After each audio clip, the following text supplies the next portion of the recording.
de Televisión Española en Canarias, que ha sido el único que pudo llegar con cámaras hasta la capital, a Monrovia.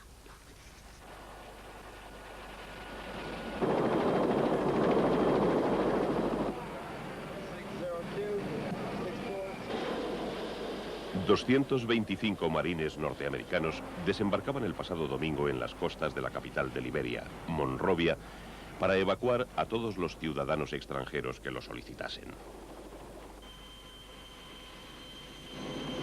Frente a la capital, 4 buques de guerra con otros 2000 marines esperaban el desarrollo de la operación Filo Cortante, dispuestos a intervenir en cualquier momento para garantizar los numerosos intereses norteamericanos en la zona.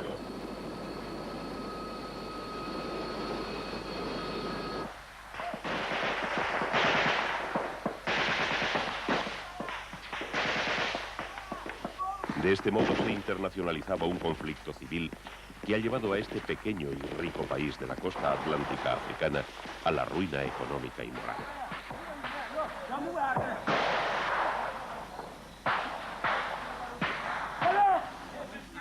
Es incalculable ya el número de muertos que ha provocado esta guerra civil, iniciada en diciembre pasado.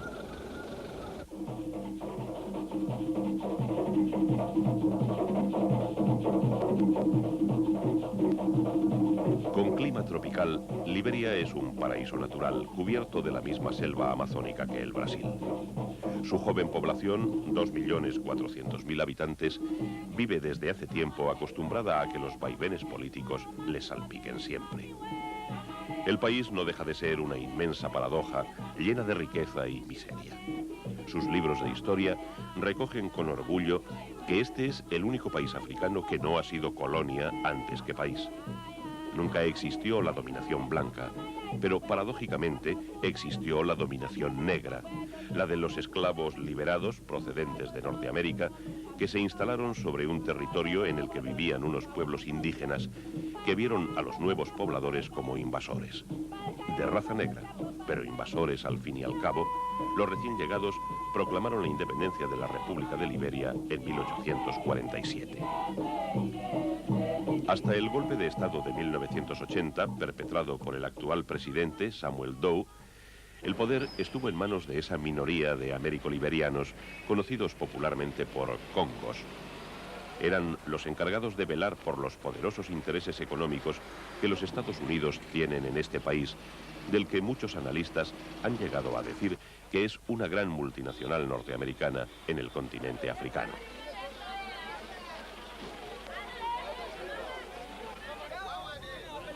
El genuino sabor americano se percibe con toda su intensidad en la vida de Liberia, en su urbanismo, en la fachada de su sistema político, en su música, sus tradiciones, sus valores culturales y hasta en el desmedido valor que dan al consumo y al dinero, simbolizado en la moneda oficial del país, el dólar liberiano.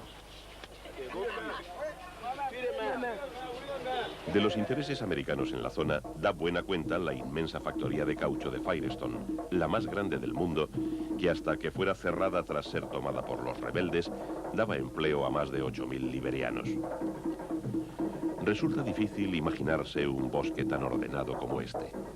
A lo largo de decenas de kilómetros, los árboles de caucho se alinean en rigurosa fila india para que ninguna gota pueda perderse.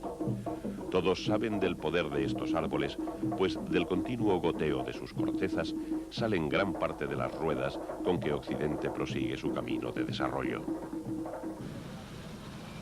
Pero la tutoría americana no ha servido para dotar a la nación de un sistema estable y tampoco ha podido evitar que se reproduzcan los mismos conflictos raciales y tribales que en el resto del continente.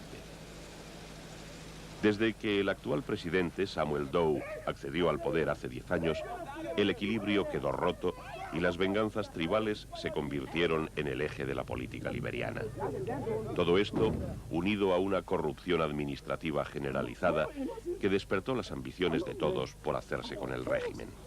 Tenían como ejemplo al propio presidente, Samuel Doe, un sargento que tocaba la corneta en la banda de música del ejército y que en el momento de dar su golpe de Estado era, además de un perfecto desconocido, incapaz de escribir algo más que su propio nombre. Hoy es uno de los hombres más ricos del continente con participaciones en todas las compañías madereras y mineras del país. Nombrado por decreto, es además doctor en las dos universidades liberianas. Para lograr todo esto, Doe no ha tenido reparos en hacer desaparecer a todos cuantos pudieran seguir su mismo camino. En 1985, un intento de golpe de Estado contra su persona provocó una brutal represión en la que murieron, además de todos los líderes de la oposición, varios miles de ciudadanos. La capital quedó entonces sembrada de cadáveres y muchos de ellos fueron expuestos públicamente para que los seguidores de Doe pudieran realizar macabros ejercicios de magia negra, comiéndose las vísceras de sus enemigos. De las matanzas de Doe se salvó uno de los funcionarios del propio gobierno, Charles Taylor, que abandonó el país hace unos años y se llevó consigo varios millones de dólares de las arcas nacionales. El pasado 24 de diciembre penetraba por el norte del país con tan solo 150 hombres y con el objetivo de derrocar el régimen. Para aplastar a estos rebeldes, el ejército de Doe realizó una gran matanza en la región norteña de Nimba, lo que provocó el efecto contrario. Las tribus atacadas se aliaron a Taylor y así pasó a contar con más de 15.000 hombres dispuestos a acabar con el todavía presidente. Poco a poco fueron controlando la mayor parte del país hasta que el pasado mes iniciaron el ataque a la capital del país, Monrovia, donde Doe les esperaba con sus mejores soldados, fuertemente protegido en el búnker que es su mansión presidencial. Desde entonces, las matanzas indiscriminadas se suceden casi a diario. Para complicar más el panorama, a mediados de la pasada semana aparecía en escena un nuevo líder guerrillero escindido del frente que dirige Taylor.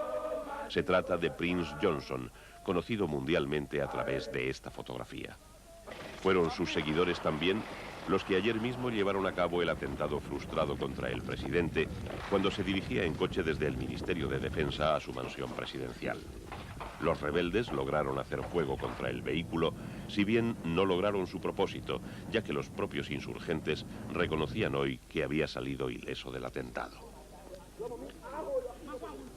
Fue Johnson el que obligó a los norteamericanos a intervenir después de que anunciara que procedería al secuestro de todos los extranjeros residentes en el país. Desde entonces, todas las delegaciones diplomáticas advirtieron a sus colonias que abandonaran el país como pudieran. La desbandada de los últimos de Liberia comenzó entonces. Javier Espadas, capataz de un aserradero de madera en la selva, era uno de los 60 españoles que seguían hasta hace unos días en Liberia. Lo mismo que este matrimonio, rescatado el jueves por marines norteamericanos.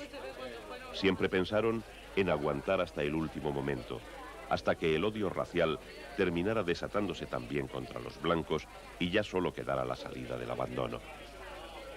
Algo que parecía difícil hasta que los rebeldes entraron en la capital. Estas imágenes, tomadas a finales de mayo, corresponden a la última fiesta de la colonia española, celebrada en la residencia del embajador. Fue la última, porque ya no ha habido tiempo para más fiestas. Desde que comenzara el conflicto, la embajada española en Liberia se ha visto obligada a abandonar su cancillería, situada a pocos metros de la mansión presidencial. El canciller español, Manuel Cabrera, se ha visto encañonado por tropas militares en varias ocasiones. El embajador, Manuel Luna, decidió entonces cerrarla y habilitar una zona de su residencia como oficina. Es allí donde cada amanecer se celebran las reuniones entre los miembros de la embajada que analizan la marcha de los acontecimientos y las decisiones que hay que tomar. La delicada salud del embajador, que ya ha sufrido 2 infartos, y el agotamiento físico del resto del personal, llevó a mediados de esta semana a la Oficina de Información Diplomática a tomar la decisión de sustituir temporalmente al embajador y al secretario. El relevo, sin embargo, no ha podido efectuarse aún, ya que sigue resultando casi imposible entrar en el país. La naturaleza salvaje de este continente atrapa para siempre. Tal vez por eso hayan esperado tanto para marcharse. Eran los últimos de Liberia, no obstante. En los dorados 60 llegó a haber hasta 1.500 españoles. Al tener que marcharse, han dejado atrás una parte de sus propias vidas. Manolita abandonó Liberia también hace unas semanas y atrás dejó, a expensas del saqueo de los militares, El Picasso, un restaurante español en medio de África. El único lugar del África negra donde era posible tomarse un gazpacho andaluz. Pero hay otro grupo de españoles que saben que su sitio, ahora más que nunca, está con el noble pueblo liberiano que sufre. Son los Hermanos de San Juan de Dios, que dirigen, junto a la ayuda de la organización Médicos Sin Fronteras, el Hospital Católico de San José. Informaciones de última hora apuntan que las fuerzas lideradas por Taylor podrían haber tomado esta mañana el hospital. De confirmarse este extremo, queda en manos de los rebeldes el único centro sanitario que seguía funcionando pese a la guerra, aunque su situación ya era crítica por la falta de medicinas y el número de heridos que se agolpaban en los pasillos. Junto a las muertes inútiles, cada hora un nuevo liberiano veía la luz en este centro. En el hospital también colaboran misioneras españolas. Solo les queda la esperanza. Hasta hace un mes dirigían este centro contra la poliomielitis, el único de Liberia. Hoy, este edificio, hecho a fuerza de tesón y caridad, no es más que una ruina. La tropa hambrienta de Doe lo saqueó y quemó bajo la excusa de que daba cobijo a los rebeldes. Se tiraba por tierra años y años de trabajo para que unos cuantos niños pudieran volver a sonreír en Liberia. Son muchos los que pierden, pero en las guerras hay quienes siempre ganan a costa de tantos.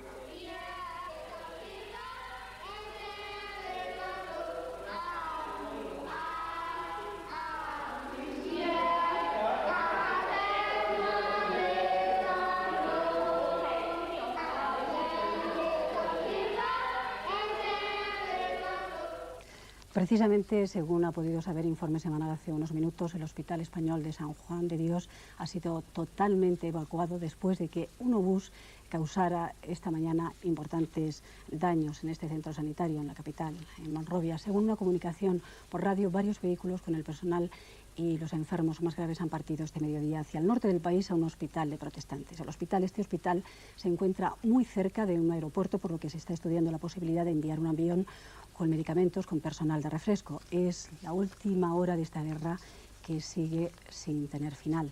Nosotros vamos a cerrar aquí este asunto para centrarnos en el pasado jueves, en una pequeña localidad